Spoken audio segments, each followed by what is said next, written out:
Tiradas, boss, dito mga boss. Nag-XPC lang naman tayo. Hindi tayo naka-golden mga boss dahil hindi tayo pinayagan na magkambi natin na mag-golden silong. Kaya palagi na lang tayong nag-XP dito mga boss. Win or loss. At kayang-kaya naman natin lalo na yung ganitong mga kalaban.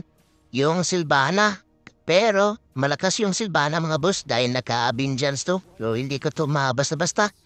Alam ko naman kung paano din yung Sylvana kaya sumahan niyo lang ako hanggang sa dulo mga boss. Sobrang ganda yung makikita niyo dito. Outplayed na outplayed yung Sylvana dito.